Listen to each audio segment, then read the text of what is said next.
Capítulo 19. Un profeta de paz. La obra de Eliseo como profeta fue en algunos respectos muy diferente de lo que había sido la de Elías. A éste fueron confiados mensajes de condenación y juicio. Su voz expresó reprensiones intrépidas e invitó al rey y al pueblo a apartarse de sus malos caminos. Eliseo tuvo una misión más pacífica. Le tocó fortalecer la obra que Elías había empezado y enseñar al pueblo el camino del Señor. La inspiración nos lo describe como hombre que tenía trato personal con el pueblo y que, rodeado por los hijos de los profetas, impartía curación y regocijo por sus milagros y su ministerio. Eliseo era hombre de espíritu benigno y bondadoso, pero también podía ser severo, como lo demostró su conducta cuando, en camino a Betel, se burlaron de él los jóvenes impíos que habían salido de la ciudad. Ellos habían oído hablar de la ascensión de Elías e hicieron de este acontecimiento solemne un motivo de burlas, diciendo a Eliseo: «Calvo, sube, calvo, sube». Al oír sus palabras de burla, el profeta se dio vuelta y, bajo la inspiración del Todopoderoso, pronunció una maldición sobre ellos. El espantoso castigo que siguió provino de Dios, y salieron dos osos del monte, y despedazaron de ellos 42 muchachos. Si Eliseo hubiese pasado por alto las burlas, la turba habría continuado ridiculizándole, y en un tiempo de grave peligro nacional podría haber contrarrestado su misión destinada a instruir y salvar. Este único caso de terrible severidad bastó para imponer respeto durante toda su vida. Durante 50 años, entró y salió por la puerta de Betel para recorrer la tierra de ciudad en ciudad y pasar por entre muchedumbres de jóvenes ociosos, rudos y disolutos. Pero nadie se burló de él ni de sus cualidades como profeta del Altísimo. Aun la bondad debe tener sus límites.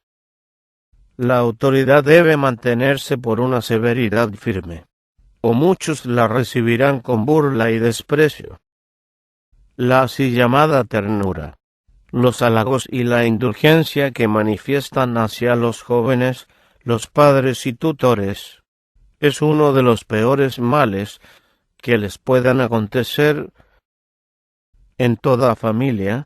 La firmeza y la decisión son requerimientos positivos esenciales. La reverencia, de la cual carecían los jóvenes que se burlaron de Eliseo, es una gracia que debe cultivarse con cuidado. A todo niño se le debe enseñar a manifestar verdadera reverencia hacia Dios. Nunca debe pronunciarse su nombre con liviandad o irreflexivamente. Los ángeles se velan el rostro cuando lo pronuncian. ¿Con qué reverencia debiéramos emitirlo con nuestros labios, nosotros, que somos seres caídos y pecaminosos? Debe manifestarse reverencia hacia los representantes de Dios, los ministros, maestros y padres, que son llamados a hablar y actuar en su lugar. El respeto se les demuestre honra a Dios.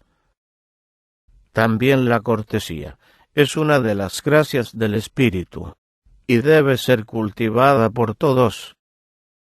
Tiene el poder de subyugar las naturalezas que, sin ella, se endurecerían.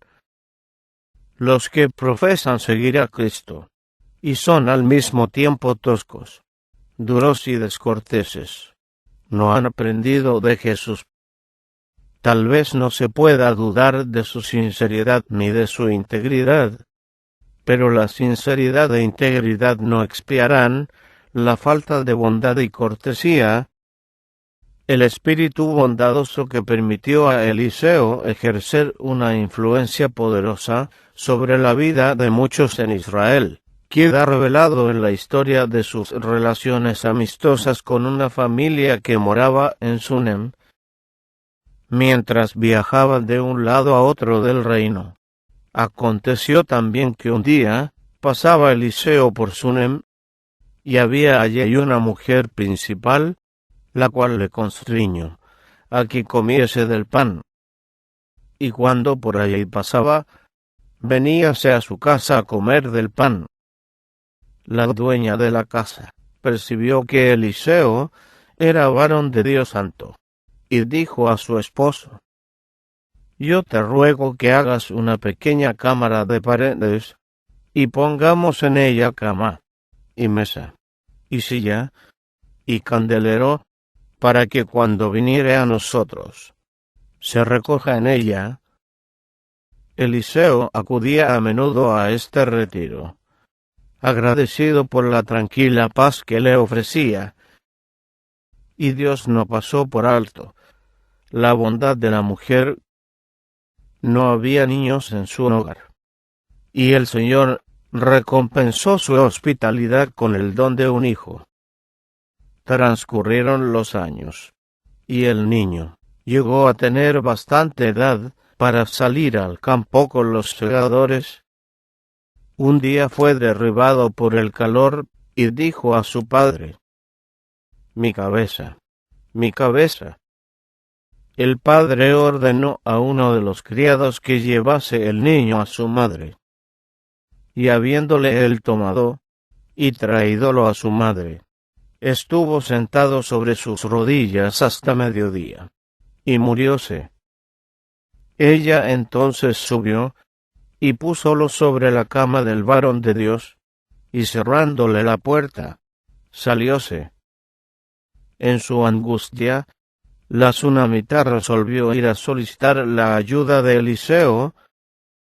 El profeta estaba entonces en el monte Carmelo, y la mujer partió inmediatamente acompañada de su criado.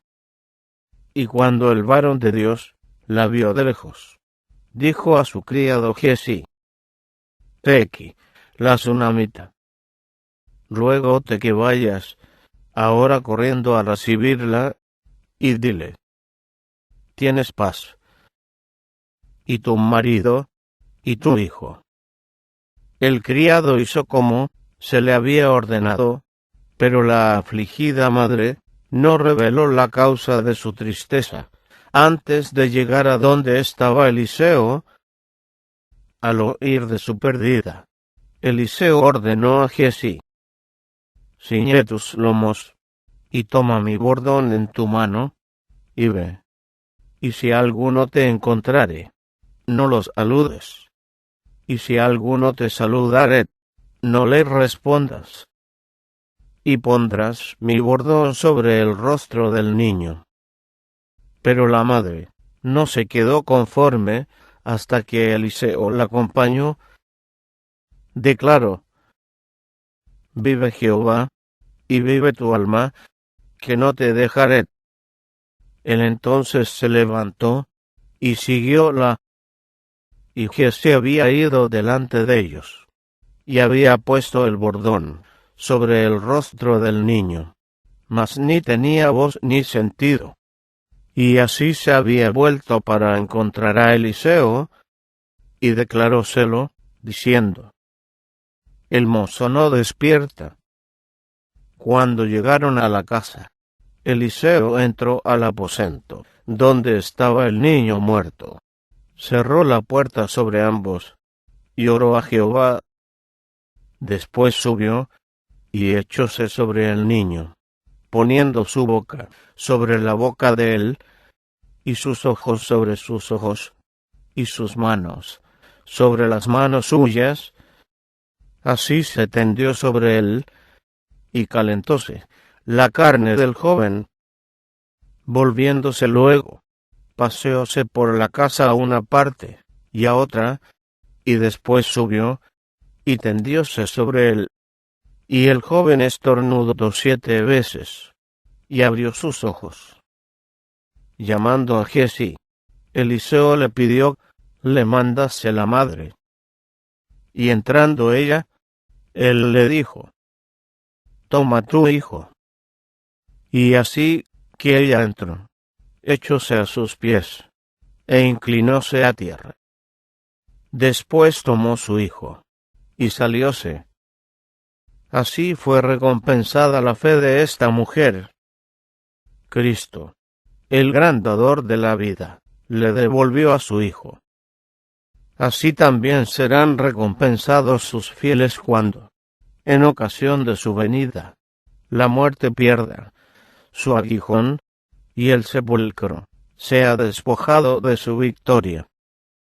Entonces devolverá el Señor a sus siervos los hijos que les fueron arrebatados por la muerte. Así ha dicho Jehová: voz fue oída en Rama, llanto y lloro amargo. Rachel, que lamenta por sus hijos, no quiso ser consolada acerca de sus hijos, porque perecieron. Así ha dicho Jehová: reprime tu voz del llanto, y tus ojos de las lágrimas, porque salario hay para tu obra. Punto. Y volverán de la tierra del enemigo. Esperanza también hay para tu fin, dice Jehová, y los hijos volverán a su término. Con un mensaje de esperanza infinita Jesús consuela nuestro pesar por los que fallecieron. De la mano del sepulcro los redimiré, librárelos de la muerte. Oh muerte, yo seré tu muerte, y seré tu destrucción, oh sepulcro.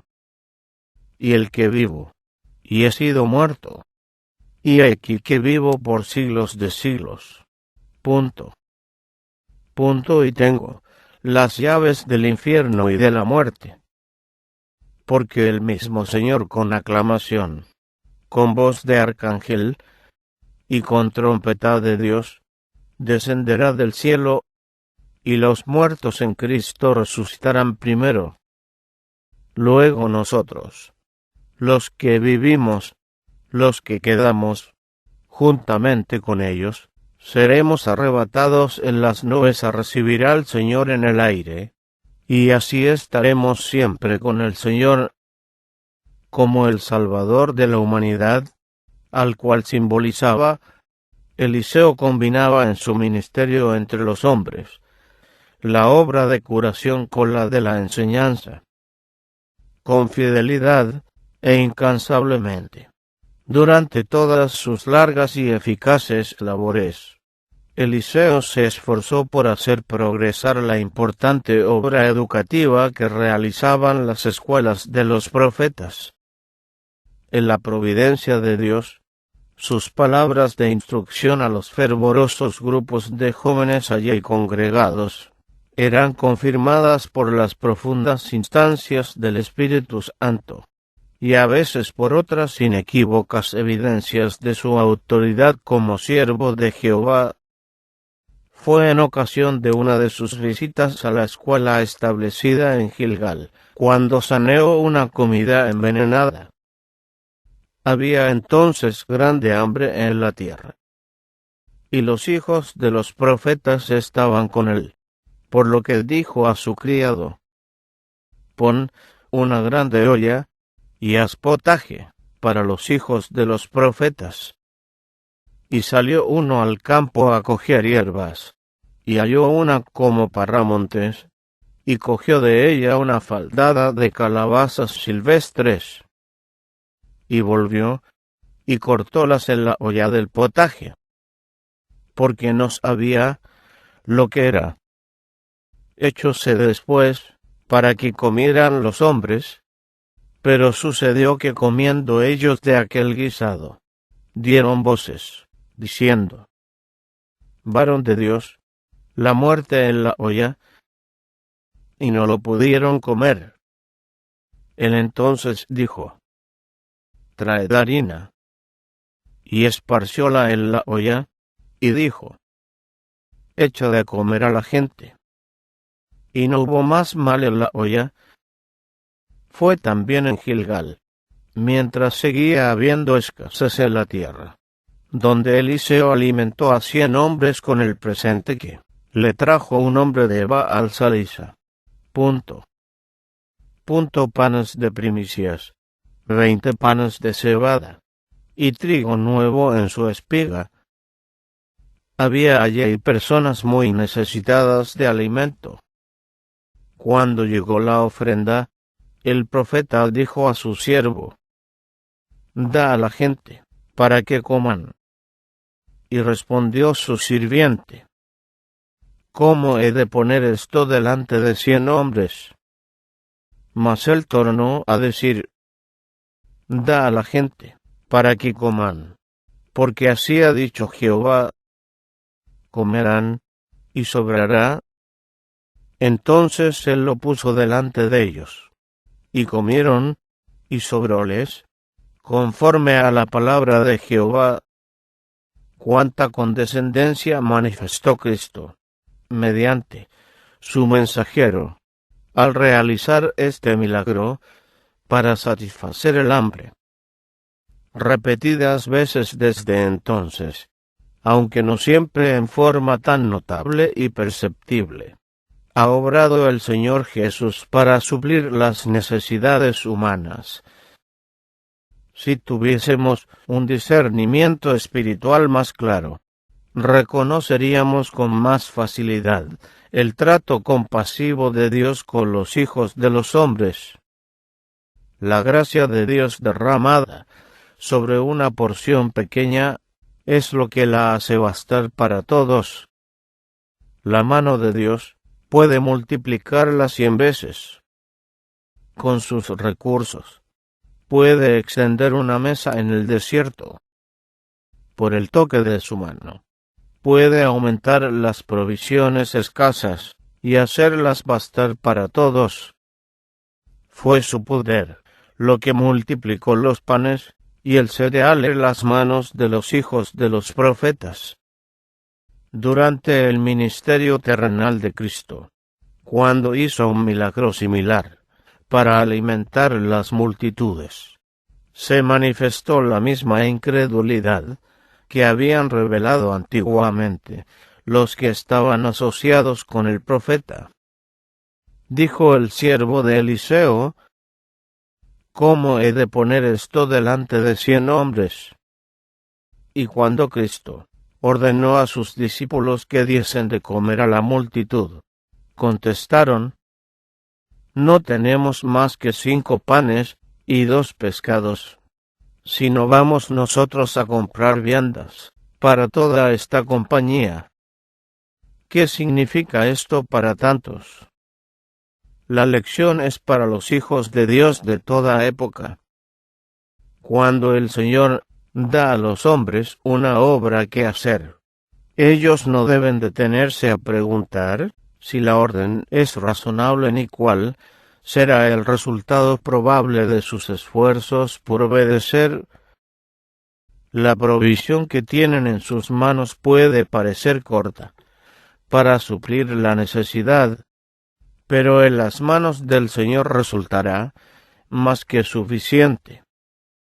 El siervo lo puso delante de ellos, y comieron, y sobróles, conforme a la palabra de Jehová. Lo que mucho necesita la Iglesia hoy es un sentido más pleno de la relación que sostiene Dios con aquellos a quienes compró con el don de su Hijo, y más fe en el progreso de su causa en la tierra. Nadie pierda tiempo deplorando la escasez de sus recursos visibles. Las apariencias externas pueden ser desalentadoras, pero la energía y la confianza en Dios desarrollarán recursos. El presente que se le ofrece con agradecimiento y con oración para que lo bendiga, lo multiplicará Él como multiplicó